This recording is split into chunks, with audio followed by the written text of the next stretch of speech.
వచ్చి దేవుణ్ణి ఆరాధిస్తాం లేదు, వ్యర్థమైన స్థలాల్లో కూర్చుంటాం, వ్యర్థమైన వారితో సహవాసం కలుగుంటాం, వ్యర్థమైన మాటలకు లోబడేవారుగా ఉంటాం.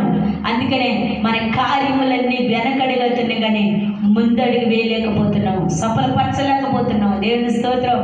నువ్వు చేసేవన్నీ కూడా దేవునికి విరుద్ధమైన పనులు. మరలాంటో దేవుడే ఉంటే నాకు ఎందుకు కార్యం చేయడు, అసలు దేవుడు ఉన్నాడా, ఆ దేవుడు ఉన్నాడా? ఉన్నాడు, ఆయన ఉన్నాడు. కానీ నీ నీతైన కార్యములు నా దేవునికి అందుబాటులో ఉంచటం లేదు. దేవుని స్తోత్రం. హల్లెలూయా. అబద్ధాల ద్వారా, మోసకరమైన మాటల ద్వారా కృంగిపోచి ఉన్నావు ప్రియ సహోదరి సోదరా. నువ్వు లెగిస్తున్న కాడి నుండి పండుకునే వారికి 100 మందితో ఫోన్లో మాట్లాడుతావు. 5 నిమిషాలు దేవునికి కేటాయిస్తున్నాం అన్నవారు చేయి పైకి ఎత్తండి. ఉదయకాలంలో సాయంత్రం వరకు 5 నిమిషాలు నా దేవుని కోసం ప్రార్థన చేస్తున్నా అన్నవారు.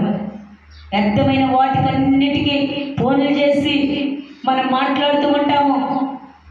పనికిరాని మాటలు, పనికిమాలి మాటలు, వ్యర్థమైన వాటిని చూస్తూ కాలం గడిపేస్తున్నామే కానీ నిన్ను స్తుతించిన ఆ నజరేయుడి కోసం ఒక్కరోజైనా నా ప్రార్థన కలిగి ఉండగలుగుతున్నావా? దేవుని స్తోత్రం. హల్లెలూయా. ఆయన ఆకాశం మీద సింహాసనం మీద ఆశ్రయుడై ఉన్నాడండి. నేను బ్రతికించిన దినాలు మర్చిపోతున్నావు. నీ వాక్కులతో అలమటిస్తూ ఉన్నప్పుడు ఆయన నేర్పిన దినాలను మర్చిపోతున్నావు. అపవాది చేత శోధించబడినప్పుడు కేకలు వేసిన ఆ రోజులు, ఆ దినాలను మర్చిపోతున్నావు. నా యేసయ్యని వెంబడించలేకపోతున్నా. ఈరోజు నువ్వు కలిగి ఉన్నదని నా దేవుని పక్కన పెట్టేస్తున్నావు. వ్యర్థమైన వాటికి కాదండి. సమయం అన్నప్పుడు నా యేసయ్యకు మొరపెట్టండి. దానియేలు ముమ్మారు ప్రార్థన చేశాడు. తనకి చాలా కలిగి ఉన్నది. ఆయన దేవుని ఈడ్చిపెట్టలేదు. 3 మార్లు ప్రార్థన చేశాడు కాబట్టి సింహాల నోటి నుండి విడిపించబడ్డాడు. దేవుని స్తోత్రం. హల్లెలూయా, హల్లెలూయా, హల్లెలూయా. ఈరోజు నీవు కూడా విశ్వాసంతో నిలబడితే దేవుని మహిమ చూసుదురుగాక. ఈరోజు మనకు ఒకళ్ళ సపోజ్ మనకు ఫోన్ లేకపోయినా పక్క వాళ్ళు ఫోన్ తీసుకుని మరీ వాటిని చూస్తాం, పక్క వాళ్ళు ఫోన్ తీసుకుని మరీ మాట్లాడతాం. అది కాదు, వాటి వల్ల నీకే ప్రయోజనం లేదు. నీ ఉదయకాలన్న సాయంత్రం వరకే నువ్వు మాట్లాడి మాట్లాడి లోకలున్న అన్నీ చూసినా ప్రయోజనం ఏమీ లేదు. కానీ అదే ప్రేమని ఆ ఉదయకాలన్న సాయంత్రం వరకే నా యేసయ్య దగ్గర మొరపెట్టండి. నీవు పట్టరాని దీవులు మోసుకుని వెళ్ళుదురుగాక. హల్లెలూయా. ఆయన నుండి వచ్చే ప్రేమని నువ్వు ఆస్వాదించబడుగాక. ఆమేన్. ఒకరిని చదువురాదేమో బైబిల్ చదవడానికి, ఎలా చదవాలి ఏమి తెలియని పరిస్థితులు ఉండేవేమో. ప్రార్థన చేయి, చదువు నేర్పించగలవాడు, జ్ఞానం ఇవ్వగలవాడు, సమస్తాన్ని సమకూర్చగలవాడు. ఆయనే మనం ఆరాధిస్తున్న నజరేయుడు. ఈరోజు నీవు ఎలా జీవిస్తున్నావు? నీవు దేవుని యందు భయముతో భక్తితో నిలబడితే నా దేవుని ప్రేమ నువ్వు పొందుకుందురుగాక. 5 నిమిషాలు దేవుని మాట వినలేమే, 5 నిమిషాలు దేవునికి ప్రాధాన్యత ఇవ్వము. ఎలా మన జీవితాలు మారుతాయి, ఎలా దేవుడు మన కార్యం చేస్తాడు.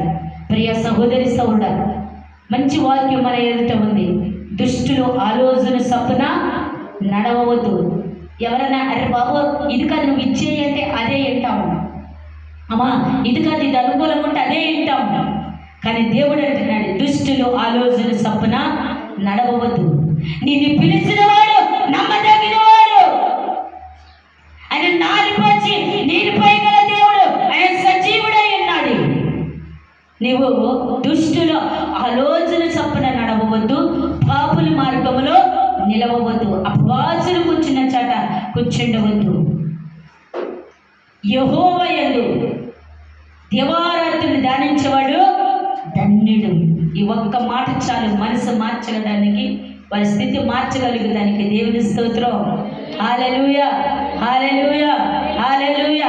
ఈరోజు నిన్ను అనేకమైన మరణాల నుండి దేవుడు తప్పించాడంటే ఆయన కృపేనండి. ఈ వాక్యాన్ని ప్రతి ఒక్కరు హృదయం అనే పలక మీద రాసుకుని ముద్రించుకుని ఆయన యందు ఆనందించబడుదురుగాక, ఆయన యందు గణపరచగలుగునుగాక. ఈ కొద్ది మాటలు ప్రభు దీవించబడుదురుగాక.